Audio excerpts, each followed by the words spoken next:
কোরআন মাজিদ নাজিল হয়েছে 1500 বৎসরের মতো হয়ে গেল। এটা একটা অবস্থানের কথা বলছি, এটা বিস্তারিত আমি বলার অবকাশ রাখছি না। আমার এই সার্বিক একটা অবস্থানের কথা বলছি, নির্দিষ্ট একটা অবস্থানের কথা বলছি। কোরআন মাজিদ প্রায় 1500 বৎসর হয়ে গেল পৃথিবীতে নাজিল হয়েছে। অনেক চর্চা করছে মানুষ, জাতিগতভাবে, গোষ্ঠীগতভাবে, স্থানগতভাবে, হ্যাঁ অনেক চর্চা হচ্ছে। অনেক বিদ্যাপীঠ গড়ে উঠেছে, আস্তে আস্তে আরও ঘটছে, হ্যাঁ আরও ভবিষ্যতে আরও গড়বে। একজন মানুষ কি বলি হাফেজ হয়, কোরআনের হাফেজ হয়, মুফতি হয়, মাওলানা হয়, বিভিন্ন ধরনের ডাক্তার হয় না, এরকম জ্ঞানী মানুষ হয়, বিশেষ জ্ঞানী মানুষ হয়। আজও কোরআনের ভাষা, আজও কোরআনের যে তরজমা অর্থ আমরা জানি না। হয়তো বিভিন্ন বিদ্যাপীঠে লেখাপড়া করে আলেম হয়েছে, বুঝেন নাই, আলেম হয়েছে, মৌলবী হয়েছে, বললাম ওই হাফেজ হয়, কারি হয়, মুফতি হয়, মাওলানা হয়। অনেকের মাঝে আজও কোরআন পড়ে এরা সিলেবাস ভিত্তিক পড়ে বিদ্যান হয়, আলেম হয়, কিন্তু কোরআনের সঠিক ব্যবস্থাপনা আজও আমাদের মাঝে বুঝে আসে নাই, আলেমের মুখে বুঝে আসে নাই। কেন বলছি জানেন? এটা অংশ বাই অংশ আলোচনা, অনেক অংশ, অনেক পার্ট আছে। আমি সামান্য একটা কথা বলি, যেটা আপনাদের প্রচলিত অবস্থানে জানতে পারবেন সহজেই, বিবেচনা করলে আরও জানতে পারবেন, খুঁজলে আরও জানতে পারবেন। ওই আমাদের চলার পথে ইহকালীন পরকালীন যত বিদ্যা আছে, হ্যাঁ যত জানার বিষয় আছে, এর মধ্যে কিছু শব্দ আছে যে শব্দগুলো, যেমন আমরা বলি মানুষ, বলি না মানুষ। আচ্ছা বলেন তো, মানুষ এটা পুরুষ না মহিলা শব্দ? মানুষ বলে পুরুষ বুঝি না মহিলা বুঝি? বলেন, পুরুষও বুঝি, মহিলা বুঝি। মানুষ মানে পুরুষ মহিলা উভয়, আন্ডা বাচ্চা যা বলে সব বলতে মানুষ বুঝি। মানুষ এমন একটা শব্দ। আচ্ছা যেমন বলেন আমরা আমানু বলি না, আমানু মানে বিশ্বাসী। এই বিশ্বাসী কি এটা পুরুষ না মহিলা শব্দ? স্ত্রীলিঙ্গ লিঙ্গ না পুরলিঙ্গ? বলেন তো এটা কি? এই আমানু বলতে নারী পুরুষ উভয়কে বোঝায়। আচ্ছা মুমিন, মুত্তাকি নারীও বোঝায়, পুরুষও বোঝায়। আমি লম্বা না করে সঙ্গে পুরুষে আপনারা বিবেচনা করবেন। যেমন অলি আল্লাহর বন্ধু, আউলিয়াগণ মানে আল্লাহর বন্ধুগণ। অলি তো এক বচন, বহু বচন তো আউলিয়া, তাই না? মানে অনেক অলি, অসংখ্য অলি, এটা হলো আউলিয়া। তো অলি আউলিয়া এটা কি পুরুষ না মহিলা? এটা পুরুষও মহিলাও। আমি যে কথাটা বলতে চাচ্ছি, দেখুন অনেক আলেমের মুখে আপনি শুনতে পারবেন, আমি যেহেতু শুনতে পারছি আলেমের মুখে, তাহলে আপনিও এরকম বিদ্যাপীঠদারী আলেম যারা আছে, আমি যেহেতু বিদ্যাপীঠ আলেমদারির মুখে শুনছি, তাহলে আপনারা শুনতে পারবেন বা শুনে থাকবেন। বিষয়টা কি? মহিলাদের ব্যাপারে বলতেছে, মহিলাদের খুব সুযোগ সুবিধা গো, মহিলাদের জেহাদে যাওয়ার, অংশগ্রহণ করার করুণ লাগে না, তাকে জেহাদে অংশগ্রহণ দরকার পড়ে না, এরকম একটা শব্দ। অনেক শব্দের মধ্যে এরকম শব্দ যে না গো মহিলা করে জেহাদে অংশগ্রহণ করলে, মহিলা জানাতে যাওয়া খুব সহজ। তখন আপনি এটা কি বুঝলেন? মহিলা করে জেহাদ করতে হবে না, এই সে তার ইমান বা আকিদা, দিন ইসলামের আকিদা কতটুকু কেমনে বুঝছে? একজন আলেম মহিলাদের জন্য দিন ইসলামের যে জিহাদে অংশগ্রহণ এটা করা লাগে না, জানাতে যাওয়া খুব সহজ, তাহলে অন্য বাড়ির কাজ করবো খালি, তাহলে জানাতে চলে যাবে। এটা আপনি বলুন তো, মহিলার উপর জেহাদ করা ফরজ কিনা? মহাস্রষ্টা বলতেছে তোমরা যারা হে বিশ্বাসী করো, তোমরা যারা বিশ্বাসী আছো, তোমরা আল্লাহর রাস্তায় জিহাদ করো। ওই যে আমানু, যারা আমানু আছো তারা তোমরা কি করো? আল্লাহর রাস্তায় জিহাদ করো, যুদ্ধ করো। একটা জিহাদ যুদ্ধ যে কেতাল করো। এখন আপনি কি বুঝলেন এটা পুরুষ না মহিলা করবে? আমানু বলছে যে পুরুষেরও করতে হবে, মহিলারও করতে হবে। এখন মজার বিষয় না? এখন তার ইমান এতটুকু ঢুকছে ওই আলেমটা যে নারী জিহাদ করা লাগে না। তাহলে আমাদের তাহলে দিনের আকিদা বা বিশ্বাস যদি এই হয়, তাহলে সমাজ ব্যবস্থাপনাটা আমাদের কত পিছিয়ে আছে আপনি চিন্তা করতে পারবেন। অথচ কিছু হাদিস দেখুন, আল্লাহ রাসূল সাল্লাল্লাহু আলাইহি সাল্লাম যখনই কোনো সফরে যেতেন, বিশেষ করে যুদ্ধে যেতেন, তার একজন করে স্ত্রী সঙ্গী নিয়ে যেতেন, কিছু বাদী নিয়ে যেতেন, আছে না? প্রত্যেক যুদ্ধে তো আমরা শুধু খালি পুরুষের জয়গান ছয়লাভ শুনি, সেখানে কি নারীদের অংশগ্রহণ ছিল না? অবশ্যই ছিল।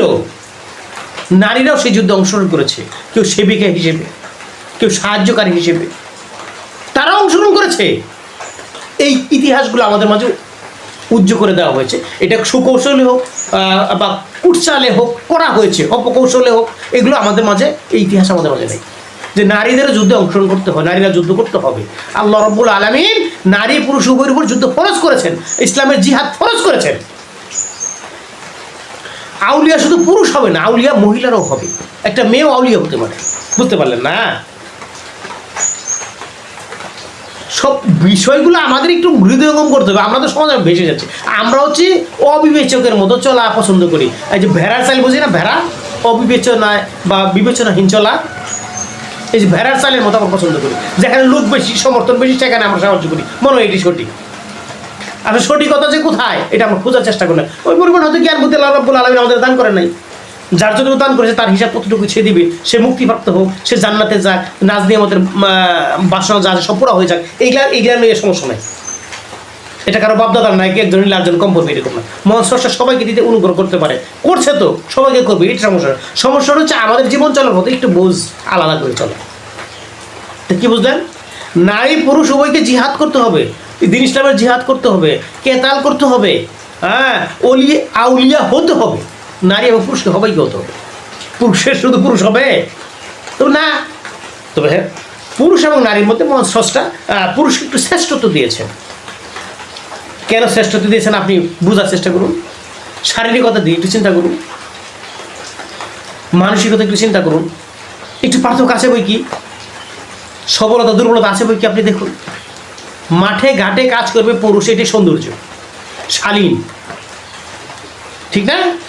নারীরা গৃহস্থলীর কাজ করবে, এটাই সুন্দর, এটাই শালীন, এটাই সৌন্দর্যমণ্ডিত, এটি বাস্তবতা।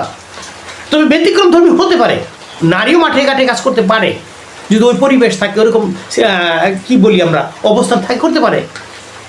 কিন্তু পুরুষ যেভাবে করে যথা ইচ্ছে তথা ইচ্ছে সেভাবে করতে পারে, তার একটা আলাদা পরিবেশ পরিস্থিতির প্রয়োজন পড়বে, অবস্থানের প্রয়োজন পড়বে, হ্যাঁ, আলাদা একটা সচেতনতার প্রয়োজন পড়বে। সেই সচেতন থাকলে আপনি একটা নারীও যে কোনো কাজ করতে পারে। বুঝে আসে না? এগুলো আসলে এই জ্ঞান গর্ব বা গবেষণা দ্রব্য আলোচনা আমাদের মাঝে নাই, এই জন্য আমরা বুঝি না। একটা নারী ব্যবসা করতে পারবে, একটা নারী কোম্পানিতে মালিকানাধীন অবস্থায় মালিক কোম্পানি চালাইতে পারবে, কলকারখানা চালাইতে পারবে, কিন্তু সে তার মতো করে তার যে নির্দিষ্টতা আছে, তার যে সক্রিয়তা আছে, সচেতনতা বোধ আছে, নির্দিষ্ট সচেতনতা বোধ, তার মাফিক সে জীবনযাপন পরিচালনা করবে, এটা করতে পারবে। কিন্তু পুরুষ যেভাবে করে সেরকম না, সেই মতে না। বুঝতে পারলেন না? কথাটা বোঝা কঠিন হয়ে গেল। আপনার বাস্তবতার সাথে যদি মিলে তাহলে সহজ হবে। আমার কথা শুনলে হবে, তো শুনলে কথা একটু কঠিন লাগবে। তো আমরা কি বলছিলাম? তো নারী পুরুষ উভয় দিন প্রতিষ্ঠার ক্ষেত্রে অংশগ্রহণ করবে। সার্বিক কথাটা হচ্ছে মহান স্রষ্টার দিন প্রতিষ্ঠার ক্ষেত্রে নারী এবং পুরুষ সম্মিলিত অবস্থান থাকবে, তার অংশীদারিত্ব বা অংশগ্রহণকারী একসাথে হবে, এটা থাকবে, অ্যাবসেন্ট, অনুপস্থিত থাকবে না। দিন প্রতিষ্ঠার ক্ষেত্রে পুরুষ করবে, নারী করবে না, এই নারীর অনুপস্থিত থাকতে পারবে না। আচ্ছা, একটা মজার বিষয়, এই যে আমরা মুরিদ বুঝলে, বায়াত বুঝলে, বায়াতের বিষয় বুঝলে, দিন ইসলামের প্রত্যেকটা জামাতের মধ্যে বায়াতের ব্যবস্থা আছে।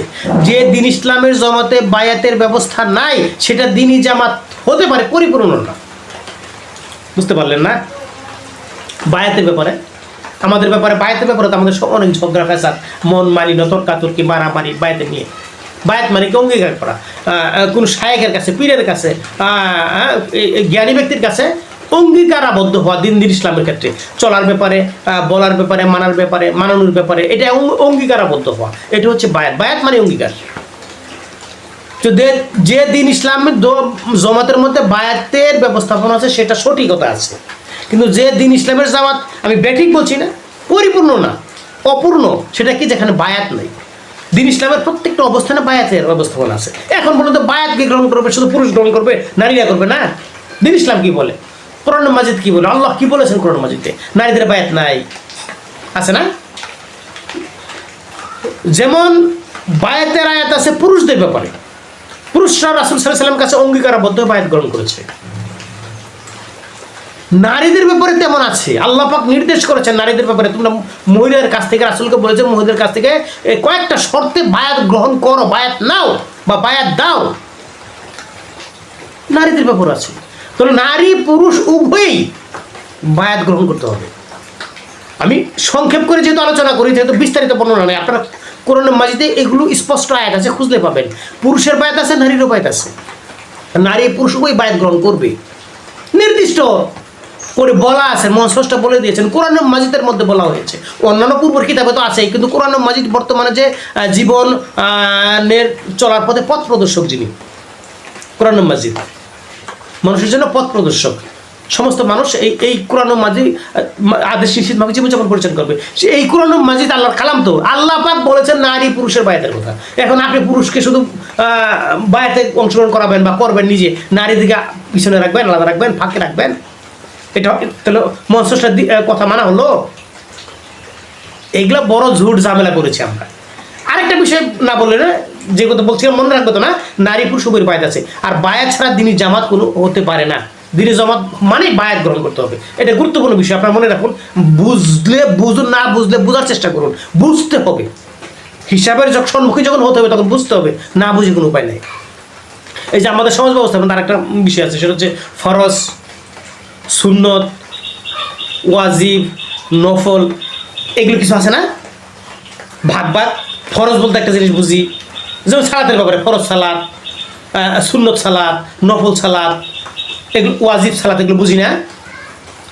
সিয়ামের ব্যাপারে এগুলো আছে না, ফরজ সুন্নত ওয়াজিব নফল আছে না, আছে। এই এই যে আমরা ভাগ করেছি, এটা হয়তো মানার জন্য আমরা বুঝি না বিধায় করেছি। ফরজ সুন্নত ভাগ করি না আমরা, যে ফরজ কার আল্লাহ, সুন্নত কার রাসূলের, এরকম আমরা বোঝার জন্য করি, মানার জন্য করি না। আমি একবার বেঠিক বলছি এরকম না, আমি তো অত বড় জ্ঞানী গুণী না। আপনারা বিবেচনা করুন, আমি বলি, আপনারা স্মরণ করুন। মহান স্রষ্টা তার রাসূলকে বলতেছে, আমি আপনার পূর্বে যত নবী এবং রাসূল প্রেরণ করেছি, পাঠিয়েছি পৃথিবীতে, তার সমস্তদের ব্যাপারে নিয়ম এক ছিল, সুন্নাত, সুন্নাতা মান কাদ আরসালনা কাবলাকা মির রাসূলিনা।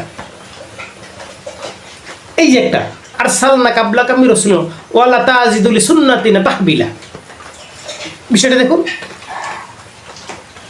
তো। সুন্নতের ব্যাপারে কি বলা হচ্ছে?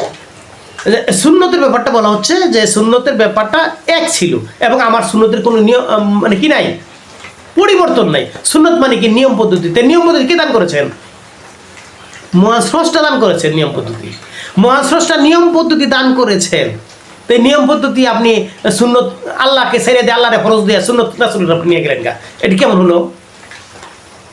রাসূল সাল্লাল্লাহু আলাইহি ওয়াসাল্লাম এই নিয়ম পদ্ধতিটা দেখিয়ে দিয়েছেন, শিখিয়ে দিয়েছেন, সে মাফিক করা, বুঝতে পারলেন না? এখন মূলত সুন্নত বা নিয়ম পদ্ধতিটা মহান স্রষ্টা দান করেছেন, এটা বাস্তবায়ন করেছেন কে, কার দ্বারা?